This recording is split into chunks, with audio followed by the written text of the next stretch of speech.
디모데전서 3장, 디모데전서 3장 14, 15, 16 세 절 말씀을 함께 나누겠습니다. 한 목소리로 읽겠습니다. 내가 곧 그대에게 가기를 바라면서도 이 편지로 이런 지시를 써 보내는 것은 만일 내가 늦어지더라도 하나님의 가족 가운데서 사람이 어떻게 처신하는지를 그대가 알게 하려는 것입니다. 이 가족은 살아계신 하나님의 교회요 진리의 기둥과 터입니다. 이 경건의 비밀은 참으로 놀랍습니다.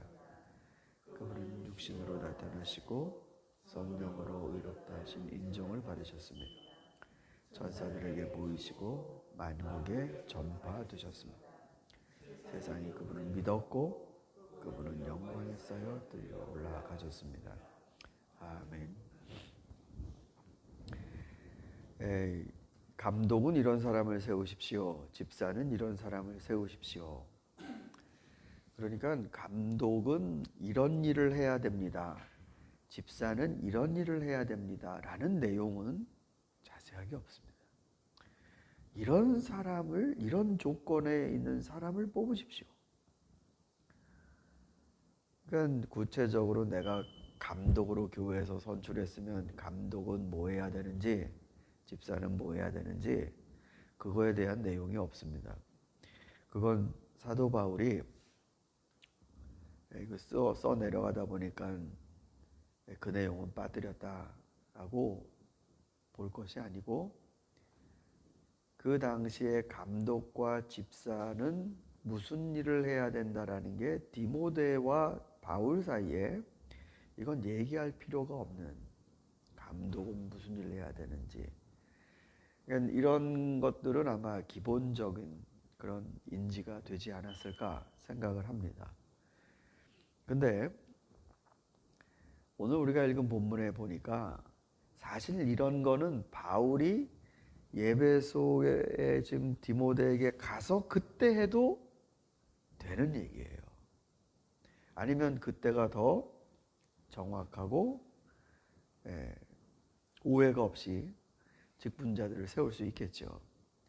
그런데 바울은 자기가 거기에 갈 수 있을지, 제때에 있을지 지금 이 여행 일정이 불투명합니다. 물론 지금 빌립보에서, 로마에서 풀려나서 빌립보를 거쳐서 이렇게 다시 선교지를 가려는 여정에 있지만 그게 자신의 뜻대로 되지 않습니다. 그러니까 늦어지는 경우가 있는 거죠. 바울의 마음이 그래서 좀 급합니다.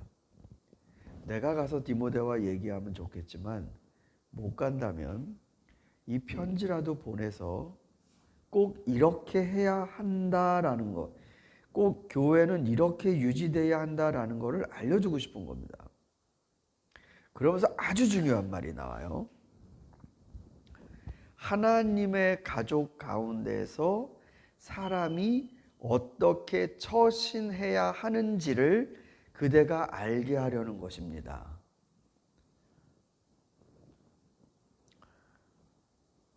교회를 하나님의 가족이라고 부르고 있습니다. 하나님의 가족. 그러니까 하나님의 패밀리 안에 있는 사람들을 교인이라고 보고 있는 겁니다. 그 교회의 구성원들이 어떻게 처신해야 되는지를 그대에게 알려주려고 지금 만나서 해도 되는 얘기를 혹시 늦을까봐 지금 하고 있는 겁니다. 여기 처신이라고 했습니다. 처신.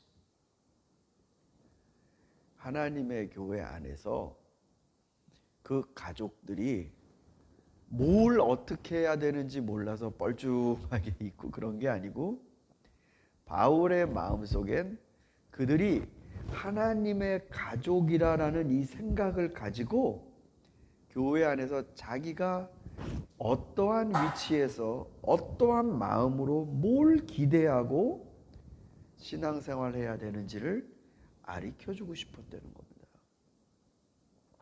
여기서 처신하다는 말은 사실 우리 번역자가 잘 다듬은 용어고요. 원래 이게 일정한 길이 있으면요, 그 길 위로 가는 걸 말하는 겁니다. 예를 들어서 이거는 회전하다라는 뜻도 있어요. 왜냐하면 회전하는 이 트랙이 있잖아요. 그 트랙을 따라 돈다는 겁니다. 이건 돌아온다라는 의미도 있어요. 이 정해진 길에서 갔다가 다시 오는. 그러니까 길이 먼저 있는 겁니다. 하나님의 가족 안에 있는 성도들은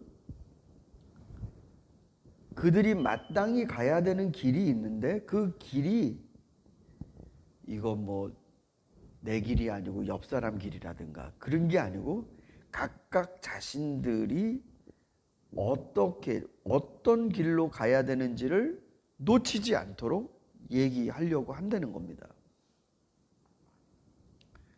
그러면 보십시오. 우리가 어떻게 처신해야 되는지, 이거를 마땅히 내가 이제 직분자로서, 뭐 저 같은 경우 목사니까요. 목사로서, 목사는 당연히 하나님의 가족 안에서 이런 걸 해야 마땅하다, 이런 목사의 길이 있을 거 아닙니까? 그러면 바울이 설교의 사명이 일차입니다. 신방을 해야 합니다. 교회를 신앙으로 성장시켜야 됩니다. 뭐 이렇게 리스트를 쭉 주는 게 아니고, 절제하고 신중하고 양심을 지키고 교회 안에서나 바깥에서나 모범이 되고, 이런 얘기를 하는 겁니다. 그러니까 어찌 보면 처신을 하는데 구체적으로 이런 일들을 하십시오 라는 게 아니라 베이스를 얘기해 주는 겁니다. 집사회 같은 경우는 믿음의 비밀을 양심에 담으십시오. 이렇게 되면은 하나님의 가족 그 구성원 안에서 내 처지가 뭐냐라는 건 객관적으로 이거 요거 해라, 요 5가지가 당신의 그 잡 인스트럭션이다. 물론 교회 안에서 그렇게 구체적으로 그것들이 논의가 되어야 합니다. 그렇지만 사도 바울이 지금 염려하는 건 이와 같은 처신이 요런 항목, 즉 자기 행동 조항들 혹은 율법적 조항들이 아니고 뭐에 근거해서 나오는 것이냐면 양심. 내가 성도인데요, 하나님의 교회 가족인데요, 내가 뭐 봉사라도 해야 되는데. 정말 이제 우리 성도들 가운데는 이제 저에게 오셔서, 목사님 사실은 저는 이런 일을 했었습니다. 혹시 교회에 필요한 일이 있으시면 말씀해 주십시오. 이렇게 말씀하시는 분들이 꽤 있어요. 그러니까 그렇게 자기 자신이 봉사해야겠다라는 게 어떤 항목이 아니고, 서리 집사님은 주 2시간씩 교회를 위해 봉사하십시오, 이런 게 아니고, 내가 주님께로부터 받은 큰 은혜가 있잖아요. 그리고 주님을 따라가는 신자의 목표가 있잖아요. 그러면 거기에서 무엇을 해야 하는가, 내 트랙이, 내가 다녀야 될 트랙이 뭔가, 그게 거기서 나온다는 뜻입니다. 거기서 나온다는 뜻이에요. 우리 권사님들은 기도의 직분을 맡았기 때문에 정말 온 교회 성도들을 위해서 하루에 1시간씩은 기도해야 한다. 아예 2시간이 해야 된다. 몇 시간이 맞습니까? 그 마음 안에 그리스도로부터 내가 받은 사랑이 있다면, 그 은혜가 내 안에 저울추처럼 턱하니 있다면, 내가 성도를 위해서 기도 한마디 안 하고 일주일을 살 수 있어요? 그럼 성도를 위해서 기도하는 집사만도 못한 거죠. 그런 양심, 그리스도의 은혜를 입은 내 마음 안에 묵직한 기억, 그것 때문에 내가 뭘 해야 될지가 나오는 겁니다. 그래서 사도 바울은 고린도전서에서 이걸 이렇게 표현하죠. 사랑이 없으면 천사의 말을 해도 울리는 꽹과리 같고, 사랑이 없으면 몸을 불사르듯 봉사를 해도 아무것도 아니다. 그게 왜 그래요? 그리스도께서 나에게 베풀어 주신 그 묵직한 사랑의 저울추 때문에 내가 뭘 해야 될지가 나오는 이 순리적인 신앙생활이 아니고, 이 은혜의 추가 없는 상태에서 하는 봉사들, 그런 것에 대해서 고린도 교회의 문제점을 들어 얘기하는 것이죠. 그래서 여러분, 우리가 교회 안에서 어떻게 처신해야 됩니까? 어떤 게 바른 목사입니까? 어떤 게 바른 장로의 길입니까? 내가 주님께 받은 은혜가 있고 선한 일로 부름을 받았지, 그리고 나에게 주신 시간이 이거 무한대가 아니지 않습니까? 언제 불러가실지 모르는 시간에. 그래서 내가 어떤 방식으로 하나님의 가족 안에서 무슨 일을 해야겠다, 그 처신을 알려주고 싶었다는 겁니다. 이 가족은 살아계신 하나님의 교회요, 진리의 기둥과 터입니다. 진리의 기둥과 터입니다. 아유, 무서운 말씀이죠. 오늘날 교회가 진리의 기둥과 터다. 네, 그렇게 비전 장로교회가 진리의 기둥에 그리고 터, 이러한 성경의 모형을 담는 그런 교회가 될 수 있기를 소망합니다. 여러분, 16절을 보시면 경건의 비밀은 참으로 놀랍습니다 라고 하면서 그분은 육신으로 나타나시고 성령으로 의롭다는 인정을 받으셨습니다 라고 하면서 3장의 결론을 맺습니다. 그분은 육신으로 나타나셔서 성령으로 인정을, 옳다라는 인정을 받으셨습니다 라는 뜻이죠. 자, 아까 하나님의 가족 교회 안에서 그리스도로부터 받은 은혜, 즉 그 양심, 그거에 따라 처신한다라고 했습니다. 그럼 그리스도는 어떤 모습으로 하나님 앞에 살아가셨는가? 육신이 나타나셨습니다. 이거는 이 예수님의 출생이 육신이 되셨다라는 거에 국한된 말이 아닙니다. 이게 그분은 육신으로는 나타나시고 성령으로는 의롭다는 인정을 받으셨습니다라는 연속되는 문장이에요.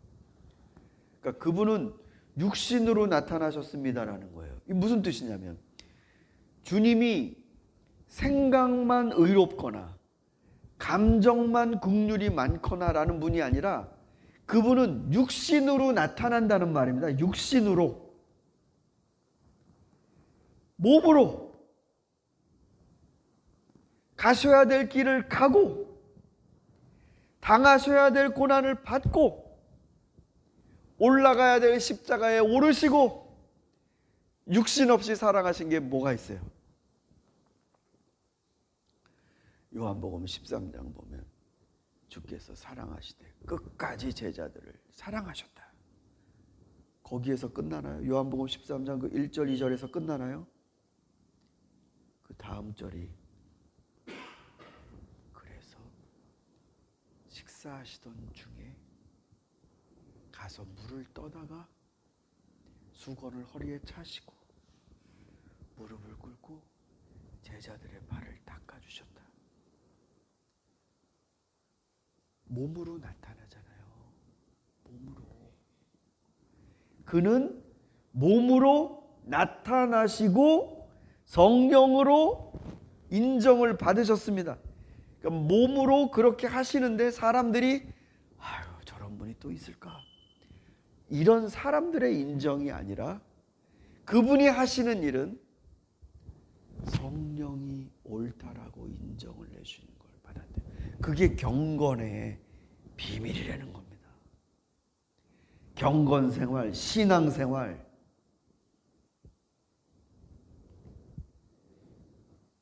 몸이 안 돌면, 몸이 나타나지 않으면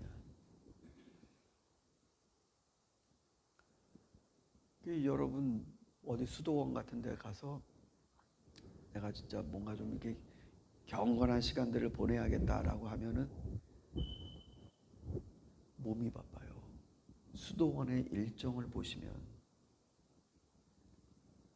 아침에 일어나자마자 예배부터 드리고 성경 읽고 밥 먹고 예배 드리고 일하러 가고 바빠요. 그 모든 건 몸입니다.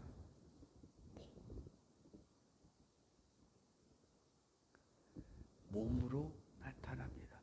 그래서 성령의 올바르시다라는 인정을 받습니다. 그러니까 주님이 그렇게 하셨듯이 가족, 하나님의 가족이 그걸로 구성원이 됐는데 우리가 어떻게 하나님의 가족, 이 교회를 돌보지 않을 수가 있겠습니까? 교회 와서 손님이에요?